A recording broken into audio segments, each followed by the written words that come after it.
Kërkimi i Mladen Milinkovic nga Partizani u zyrtarizua të hënën pas 4 rezultateve negative.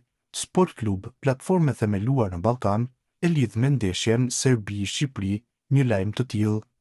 Klubi më i madh i Shqipërisë shkarkon trajnerin serb para ndeshjes në Leskovac, shkruhet në titullin e lajmit. Rastësia ka bërë që kjo javë të përkohej me sfidën mes dy vendeve që do të luhet më 11 tetor prej orës 20:45. Ndeshja në Leskovac do të jetë e lehshme për kualifikuesit e botrorit 2026. Shqipëria që ka një ndeshje më tepër të luajtur, aktualisht mban vendin e dytë. Serbia ndjek me 1 pikë më pak. Skuadra kuqezi po vjon ndërkohë me përgatitjet në shtëpinë e futbollit, aty ndodhet e grumbulluar prej ditës së hënë.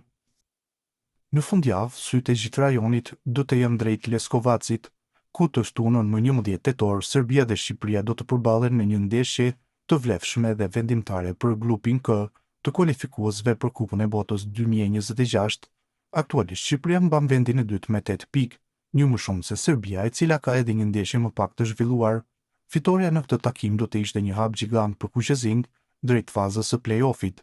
Presidenti i Federatës Shqiptare të Futbollit Armand Duka ka shprehur besim të plotë se Shqipëria mund të dalë fituese në këtë sfidë. Në një intervistë për kanalin zyrtar të FSHF-s, ai foli për rëndësinë e përqendrimit dhe shqetësinë emocionale të ekipit në një ndeshje me tension të lartë. Kjo është një ndeshje shumë e rëndësishme nga pikpamja sportive. Nuk mund ta injorojmë presionin që sjell atmosfera, por kërkesa jonë ndaj lojtarëve është e qartë, të jenë të përqendruar dhe të tregojnë sportivitet. Ekipi që do të mbetet më i qetë, do ta vlerësojë më mirë momentin, do të dalë fitues, deklaroi Duka.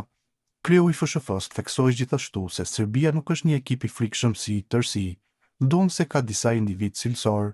Kjo deklarat ka bërë në Serbi, Kroaci dhe në Bosnjë-Hercegovinë. Kemi një ekip të mirë që di si të përballet me çdo kundërshtar. Besoj se mund të arrijmë një rezultat pozitiv në Serbi. Ata kanë disa lojtarë me cilësi, por si skuadër nuk janë të fortë, shtoi ai. Duka përfundoi duke nënvizuar se besimi dhe karakteri do të jenë armët kryesore të Shqipërisë në këtë përballje. Shpresoj që presioni të jetë më shumë në anën e Serbisë. Ne do të luajmë me zemër, por edhe me shqetësi, kam besim të madh te djemtë tanë, deklaroi Duka. Sfida Serbi-Shqipëri pritet të zhvillohet në masa të shtuara sigurie. Do të ketë rëndësi vendimtare për rrugtimin e të dyja kombëtarëve drejt Kupës së Botës 2026.